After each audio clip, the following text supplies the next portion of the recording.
Assalamu alaikum. 6 p.m. This is Radio Pakistan. The news read by Sumaira Kamal.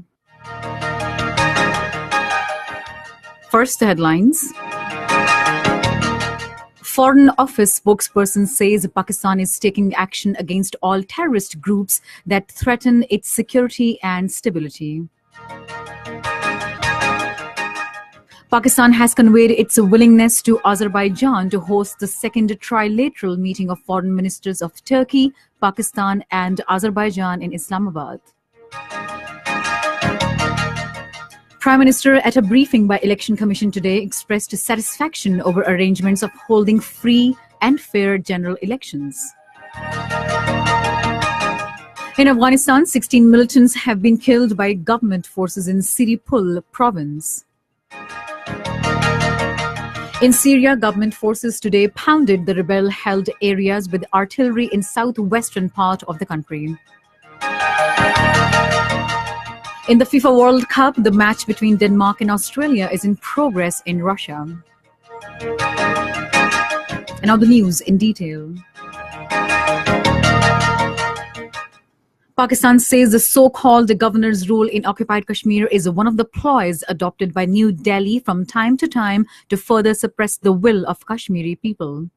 Addressing the weekly news briefing in Islamabad today, the Foreign Office spokesperson Dr. Mohammad Faisal said imposition of governor rule and ongoing bloodshed in occupied Kashmir, along with statements emanating from India about a crackdown on Kashmir, indicates an alarming Indian imperviousness to international opinion. He said such steps are likely to result in enhanced Indian brutalities and a vital free hand to Indian security forces against innocent Kashmiris. Referring to situation in Afghanistan, the FO spokesperson said Pakistan supports Afghan-led and Afghan-owned process to bring peace in the war-torn country.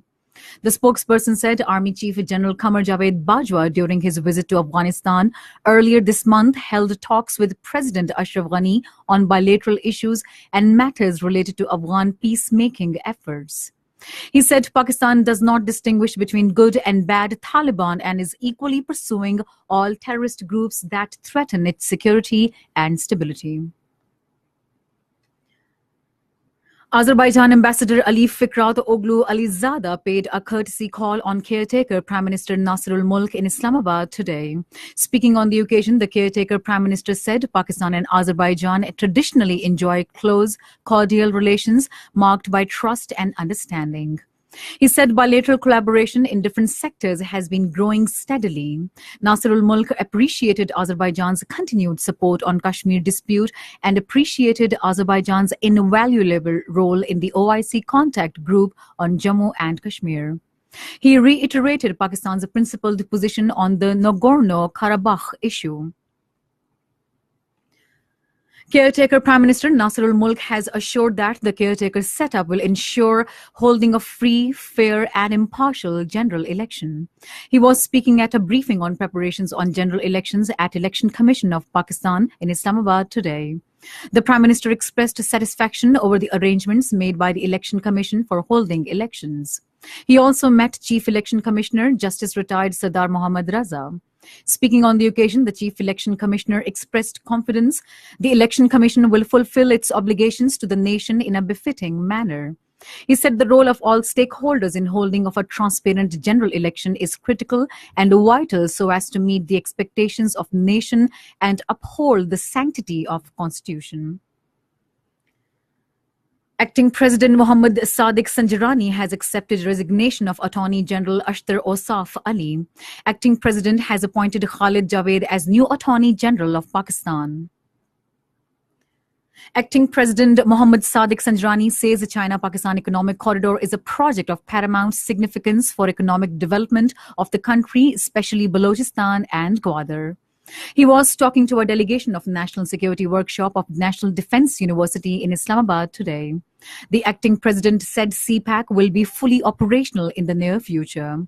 During the meeting, the current political and economic situation of the country was discussed.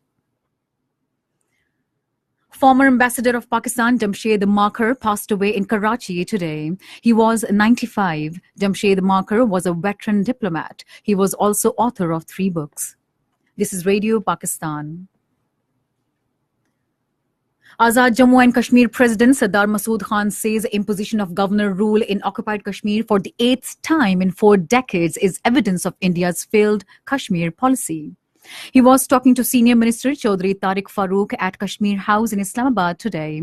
Sardar Masood said imposition of governor rule in occupied valley would lead to an exponential increase in human rights violations in the occupied territory.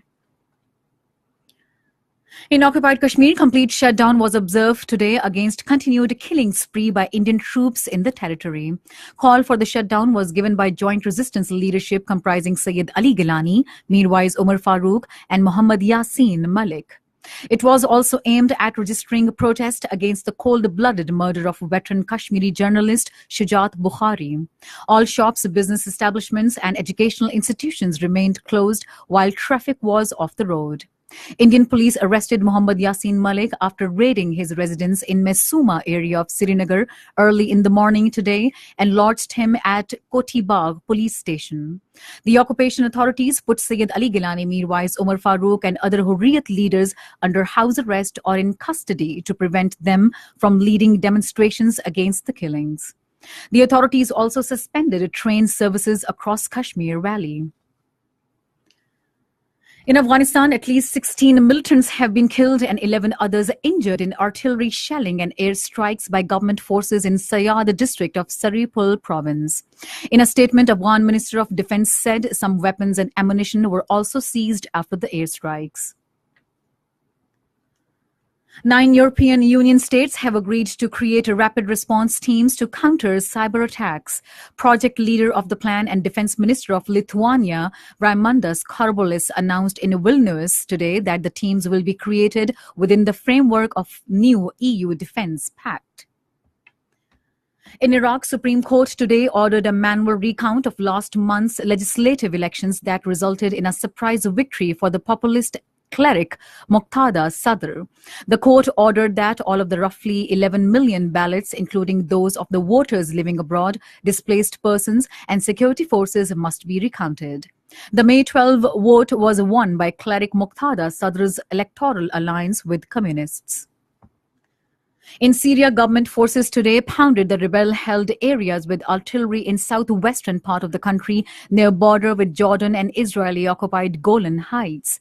Syrian state news agency Sana said the army is carrying out focused artillery strikes on militant positions in the towns of Al-Harak and Basra al-Harir. Syrian Observatory for Human Rights said 12,500 civilians have fled the Busra al-Hariri town and the nearby area of Dera province in the last 2 days. Meanwhile, the United States has warned to take firm and appropriate measures in response to government violations of a de-escalation deal it brokered with Russia last year to contain the conflict in the southwest. In the FIFA World Cup match, the match between Denmark and Australia is in progress in Russia. The match was leveled by 1-1 when reports last came. Later, France will take on Peru, while Argentina will play against Croatia. And finally, the weather. Mainly hot and dry weather is likely to prevail in most parts of the country during the next 12 hours. However, rain and thunder shower with gusty winds are expected at isolated places in Rawalpindi, Multan, Sargodha, Faisalabad, Gujranwala, Lahore, Malakand, Hazara, Kohat, Bannu, Dera Ismail Khan divisions, Fata, Gilgit-Baltistan and Kashmir. To end the news, here are some of the headlines once again. Foreign Office spokesperson says Pakistan is taking action against all terrorist groups that threaten its security and stability. Pakistan has conveyed its willingness to Azerbaijan to host the second trilateral meeting of foreign ministers of Turkey, Pakistan and Azerbaijan in Islamabad. Prime Minister at a briefing by Election Commission today expressed satisfaction over arrangements for holding free and fair general elections. And that is the end of the news. For more news and analyses, log on to our website, radio.gov.pk, and also watch live video streaming of our bulletins on the link facebook.com/radio Pakistan News Official.